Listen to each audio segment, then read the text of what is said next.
Mayor Kapil, may insinuations na o kaya kung saan sa social media na protector kayo po ng Pogo.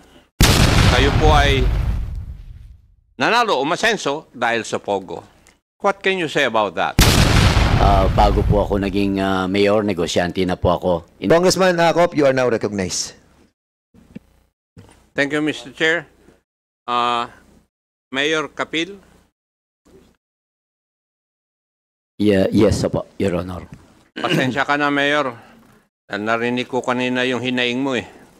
Kung bakit ikaw lang ang nandito at napapahirapan. I'm sorry. Thank you po. Tanungin mo yung chairman namin, bakit ikaw lang ang inibita? Wala po akong pakialam doon. Kaya, kayo lang po nandito, kaya pagtsatsagaan ko na pong tatanungin ko kayo.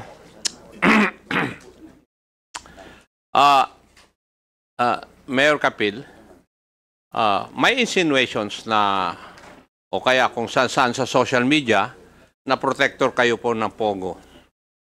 At kayo po ay nanalo o masenso dahil sa Pogo. What can you say about that? Katulad po nung sinabi ko kung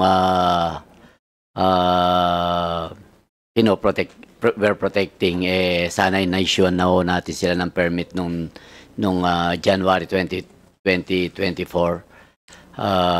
At tayo po ay, sabi ko nga po, at the age of 23, nagnenegosyo na po tayo.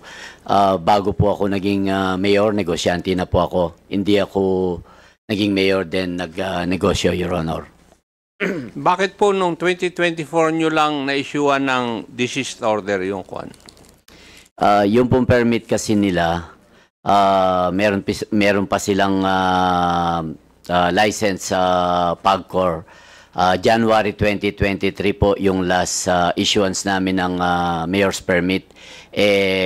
Hanggang December 2023 naman po yung permit ng mayor's permit po.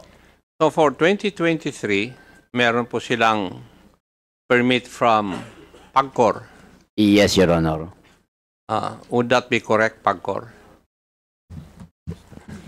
Yes, sir, for the Thai court area po. Yes. Kasi darating po ako doon eh. Grand Palacio Royal ang tawag doon sa 10 hectare na property, di po ba? And it is composed of 42, not 46 buildings. Yes, Your Honor. Yes, 42. 42. Oh. Siguro isang building lang doon ang para sa Pogo. Di ba, PAGCOR? Yes, sir. Bali po, wala po doon sa 42 buildings yung licensed po namin. Nasaan po yung license sa kwan ninyo na Pogo operator? Nandun po sa isang side po nung left side po, yung Thai Royal Court lang po. So, Mayor, isa lang yung building na kwan na ginagamit ng license Pogo operator. Yung operations doon sa ibang building, alam nyo po yung Pogo Hub, nandun po yung legal, nandun po yung illegal, nandun po yung scammers. Hindi nyo po ba alam yun? Ang alam po namin, under sila ng PAGCOR, with respect to PAGCOR po. Alam namin may license sila the whole area po. Kasi magkakatabi lang naman po. Yes, Your Honor. Narinig mo yung sinabi ni attorney? Isa lang operator ang kwan nila ron. Ang may license. Kasi kung alam po ninyo yung nangyayari dun sa loob, alam ninyo na walang lisensya yung ibang buildings, yung mga nag-ooperate sa ibang buildings. Nandun po yung kalintikan. Hindi nyo po alam yun?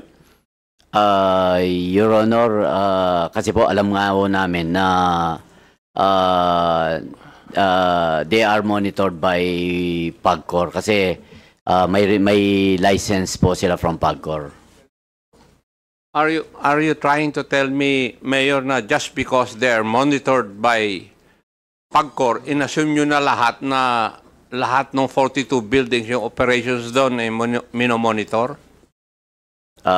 I assume, Your Honor, kasi under the PD 771, the authority of the local government unit was revoked, including the monitoring, the control. Lahat po nasa PAGCOR yung authority and powers, Your Honor. Kung nagra-grant po kayo ng permits at iprinisinta yung permit na binigay ng PAGCOR, hindi nyo tinitingnan kung para saan yun lang? Nag-assume na lang kayo na para sa operations ng 42 buildings?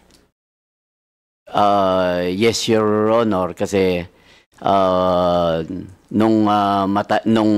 kasi nakatayo na po yung Thai court at nandun po ang first operation nila. Nung tinatayo naman po yung mga building na yan, nandun na po ang PAGCOR.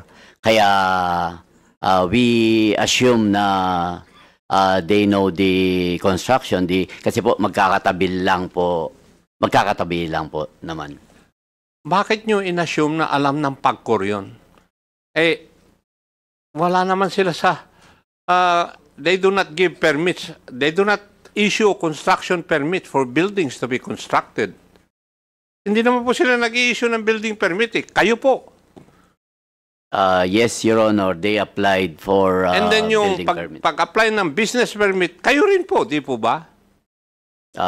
Yes, Your Honor po. Bakit hindi nyo po alam? Actually, meron din po sigurong coordination lapse between the PAGCOR, the other agencies of the government, and the LGU. Kaya isa po siguro yung pwedeng tignan natin in aid of legislation kung ganito pong involve ang national government and the local government. Kailangan po talagang magkaroon ng full coordination sila para hindi na po maulit itong ganitong pangyayari. Alam mo ito, Mayor, would it be true also that you were supposed to have an extension office doon sa Royal Garden Estate, which is a 150-hectare property? Wala po kaming extension office doon sa area, Your Honor. But in an investigation, you stated that the abandoned structure was donated by the landowner. Yun po sana ang plano na i-donate sa LGU yung building na abandoned. Hanggat nung dumating yung raid, hindi na po nagawa. The building is sira-sira, dilapidated, walang tubig, walang kuryente, walang yung mga tiles, walang pinto, kaya talaga pong hindi po nagawa yung plano na magkaroon ng extension office doon. Kasi ang plano po talaga magkaroon ng extension office not for the Pogo but for the whole area. Kasi marami pong mga business establishment doon. Sabi ko nga po, ang entry-exit niya is Angeles para hindi na po sila mapalayo. Kung merong extension office doon na sila mag-deal ng sa mga permit po nila. Pero hindi po nagawa yung ating sanang gustong mangyari na magkaroon ng extension office doon dahil wala po talaga, walang extension office, Your Honor. No, walang extension office. Yes, Your Honor. Pero maybe if we will visit there, I will show you the extension office para po makita nyo na talagang hindi po siya talaga magiging opisina dahil hindi po siya nagawa. That's the plan po, Your Honor. Original plan. Yeah. Pero, was the donation consummated? Hindi na rin po dahil hindi po pumayag yung siblings, yung anak, yung mga anak po. Sana Yun po ang plano. Kaso pinagbawalan po kami ng mga anak. 5 kilometers from that place, may ni-raid din ng mga buildings. A 2-hectare restricted compound. Are you aware of this? Not really, Your Honor. Ni-raid ito. Paok, kayo po ba nag-raid dito? I think if you are referring, Mr. Chair, Doon sa po pila. mayroong indoor firing range? Ano po ang nag-raid dyan? Yung local po, sir. Yung local? Yes, yes, sir. Yes. According to reports, Mayor, you did not issue any permit to all of these things. Yan po ay residential area ng residential. Pakisagot lang po ng- yung aking yes. katanungan. Sorry, Your Honor. Hindi kayo nag-issue ng mga permit dito? Construction, Yes, Your Honor. occupancy, lahat? Yes, Your Honor, kasi hindi naman po sila nag-apply sa amin. Pwede palang magkaroon ako ng lupa at bahay sa lugar po ninyo na walang permit. Ganun po ba? Kasi yun po ang logic ng kasagutan nyo po sa akin eh. Siguro po dahil naitago nila yung yung construction kasi kung makikita mo po yun isang yung sinasabing White House, kahit dadaan ko ka doon dahil nasa likod po yung construction o yung ginawa, hindi mo po makikita yung along the highway. Kaya kung hindi lang po talaga i-apply yung construction, yung permit, residential po kasi siya, Your Honor. Yeah, but lahat po ng construction kukuha ng permit po sa inyo. Pagkatapos ng construction, hihingi po ng occupancy permit sa inyo. Di po ba? Actually, Your Honor, if I may refer it to the engineering, kasi sa kanila po nanggagaling yung sa building permit and occupancy permit. Sila yung nag-i-issue po. Ang ibig nyo bang sabihin, hindi nire-report sa inyo ng inyong engineer? Siguro po dahil wala ring nai-report sa kanila, sa engineering So, na yung, there sa construction doon po. ang sinasabi po nyo, Mayor, yung engineer mo rin, hindi umiikot para tignan yung mga nangyayari sa paligid. Kasi sa amin, masipag yung aming engineer eh.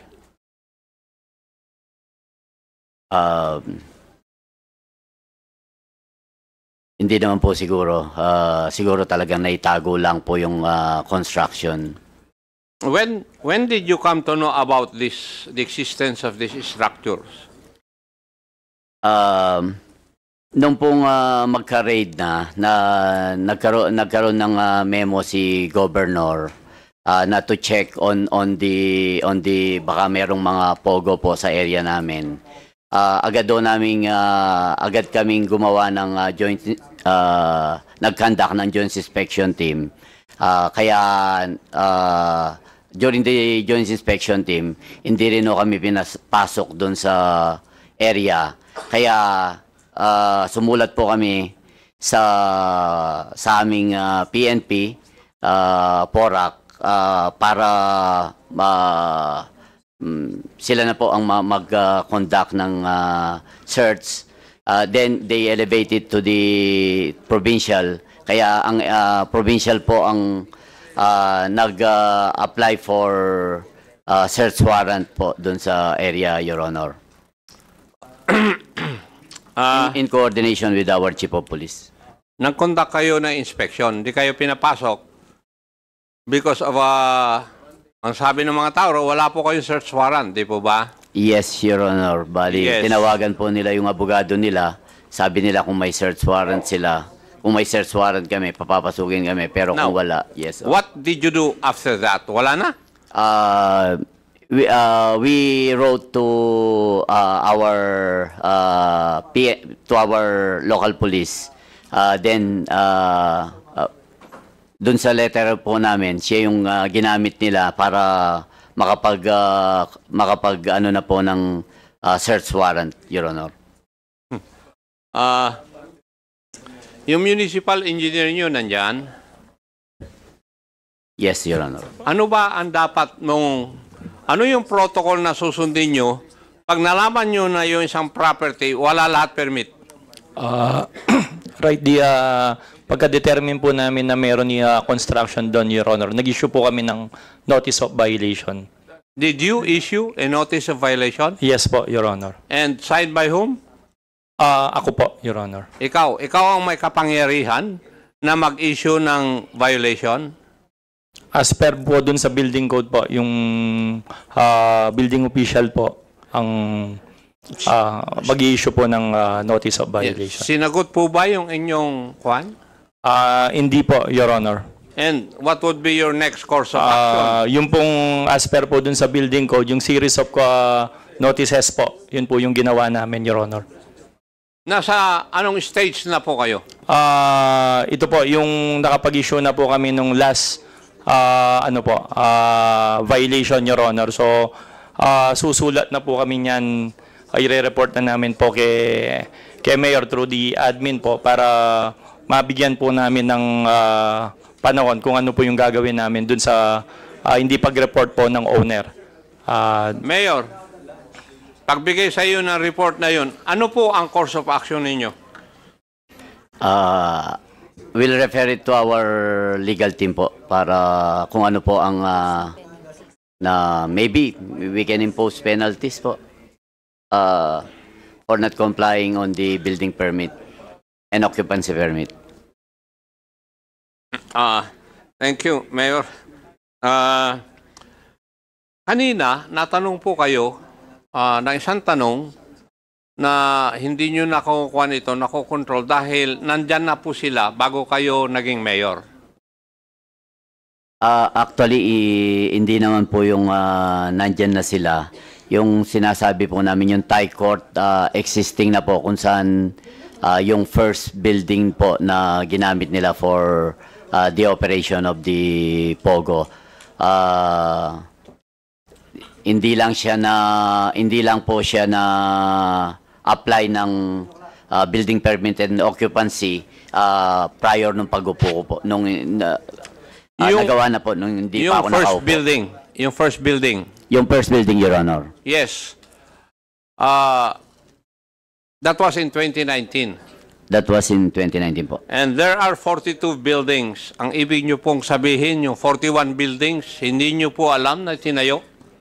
Alam po namin kasi in-apply po nila ng meron po kompleto po lahat ng building permit, occupancy permit, and kung kailangan nyo po, we can provide you the permit na secure nila at nabigyan namin ng permit. Kasi, Mayor, misleading yung sagot nyo kanina na when you came, nandun na mga yon. So, in other words, in 2019, isang building lang, all the other buildings were constructed nung ikaw na ang mayor. Yes, Your Honor. Pasensya na po siguro nung na ano ni Kong Dan. Ang sinasabi ko po yung building, yung first building nagawa na po kahit hindi pa po ako nakaupo. According to the reports also, in 2023, nag-conduct kayo ng inspection din. Di po ba? 2023, yes, Your Honor. That's August 25, 2023. Yes, August 25, 2023. With the local police, Your Honor. Yes, pero hindi rin po nyo na-inspect lahat yung lugar kasi nasa guardhouse lang kayo. Hindi po, meron po kaming pinapasok naman po ang aming local police doon. Meron po kaming pictures na nakapasok po sila. Your Honor. Hindi po kayo kasama noon? Our inspection team, hindi po ako nakasama, Your Honor. Kasi ang report sa akin hanggang guardhouse lang sila.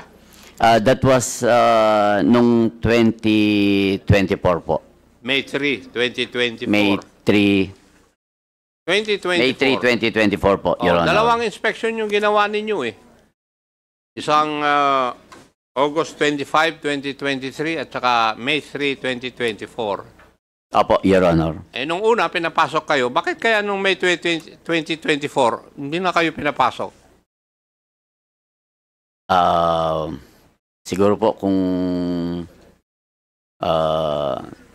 baka yun yung ano ng may-ari sa ano, yun yung Kayo po ang mayor doon directive po. Hindi nyo kayang pasukin?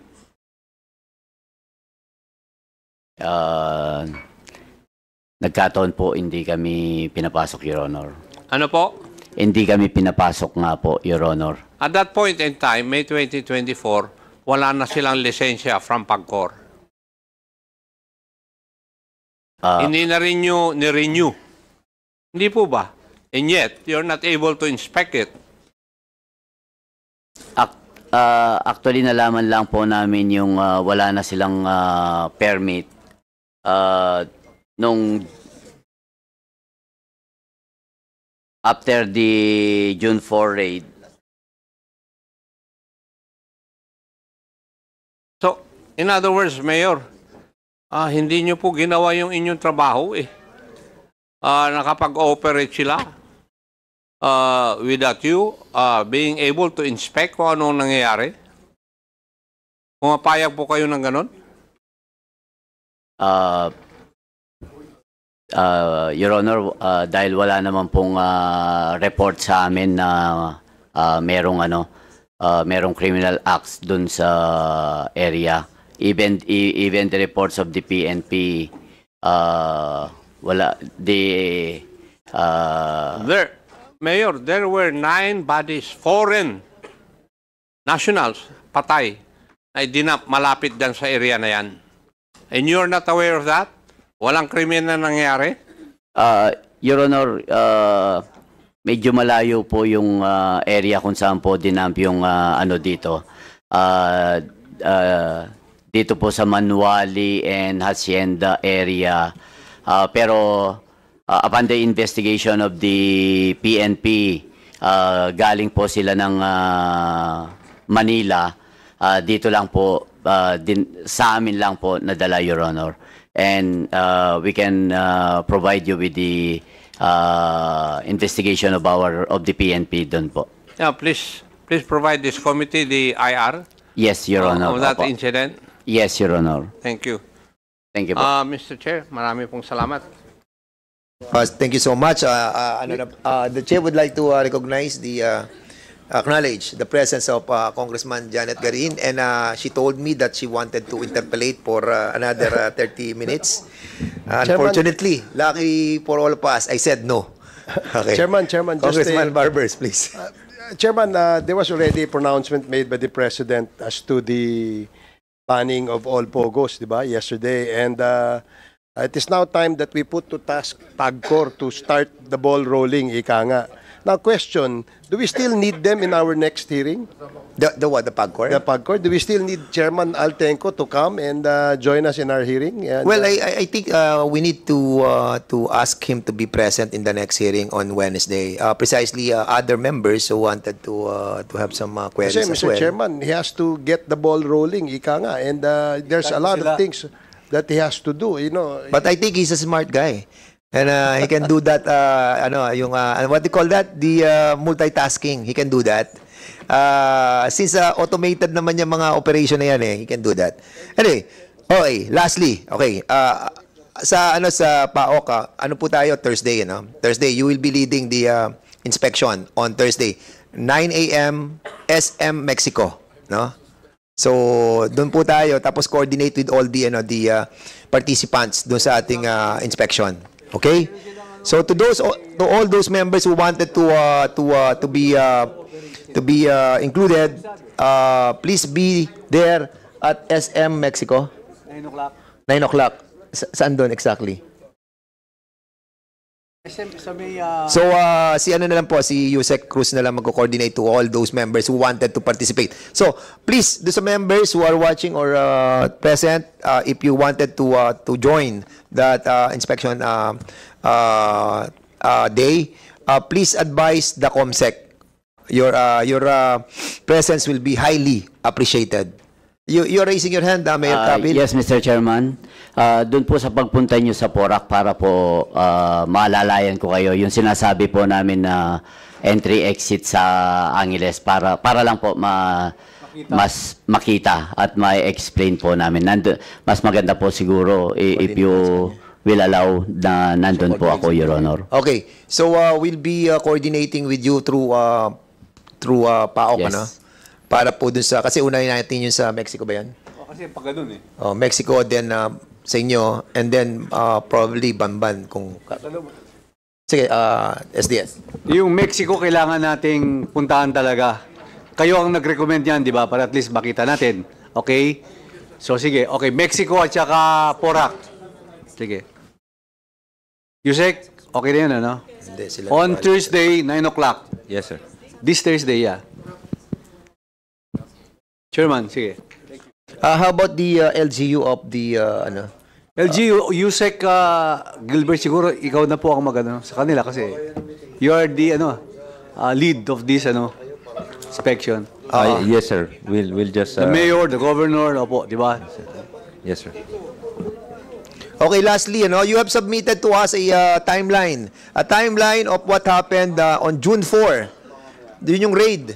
Tapos, nung June 6, nagkaroon ng parang communication on a certain, I think, Alvin Constantino or Bong, and there's a conversation between that personality to a personality that is linked to Parmali, no? And they have mentioned a certain General Rodel, no? So we wanted to find out the yung veracity of this report of the timeline that transpired from June 4, June 6, June 11, and June 21. Can you kindly confirm, General Cruz or si Dr. Winston ba? If this conversation can be verified para malaman namin kung yung general na involved dito, Rodel something nakalagay dito and I don't want to I want to confirm the validity ng report.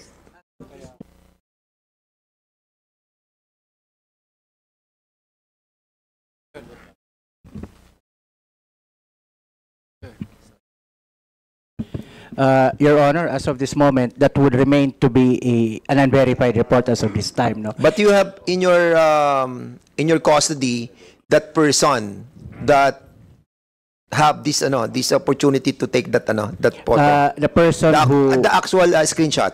the person who shared to us the document is privy to us. Yes. So privy to you. Yes. So you know the guy. Yes, we can talk to him, sir. To Can we validate. invite him on the next hearing That to shed will- light on this? That will be dependent on the person, sir, if he would be willing to be a resource person. But you would be willing to invite him and talk to him, sir. O sige, I'll be talking Pero to... siguro, sir, that would be better in an executive session, siguro. Yes. That is not something that he would Or be maybe we willing. can hide him through, I just wanted to find out if this is true. Because this is disturbing, Yes, sir. Hindi, we cannot kasi screenshot po siya And tapos may conversation and the person that is communicating is so, baka makita, is so, so popular na nasa Parmali at sila na ayusin na yung mga nasa Porac, alisin na yung mga gamit at i-transfer na yung mga property on Yes, sir. something like that. I guess we have to talk to the person first, sir, as to Kaya his nga comfort sinasabi level ko, of if you have becoming the a knowledge resource about person. it, you invite him here Yes, sir. para to shed like since naman ito ay nasa PAOK TF, inyo namang investigasyon to, and I just came across this, and we wanted to find out, kasi kilala ko to kapag binerify niya tong actual screenshot at sinasabi niya na yun talaga yun, and then, malaking ano to, malaking issue to. Assuming, sir, that he would verify. But we will talk to the person who shared to us the And information, they sir. wanted to protect their property in that area. That's According why- to the conversation, Your according Honor. to the conversation. According to the conversation. And yun na nga, kaya ayoko munang i-divulge muna para at least kasi gusto nilang sabihin dito na ilipat na yung pangalan sa ganyan para at least hindi ma-uncover yung kanyang properties. Opo, pero the persons who would verify that should be the parties to the conversation. Yes, sir. correct. And Yes, that's the reason why I wanted to verify kung to sinubmit nyo is true. Yes. Okay, sige, invite that person.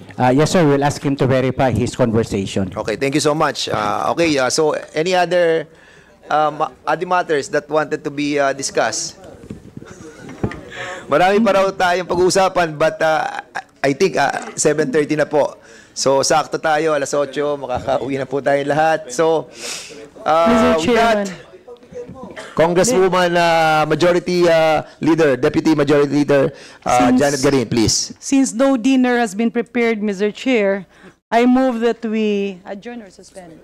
We suspend this hearing until Wednesday next week. And, Thank you for hearing that lovely And may I voice. request, Madam Chair, that the hearing of this committee, Mr. Chair, sorry, gutom na eh. Mr. Chair, that the hearing of this committee will not be done together with the oversight of the Committee on Appropriations. Yes, we will. We will make it sure. So on behalf of the Committee on Public Order and Safety, this hearing is now suspended.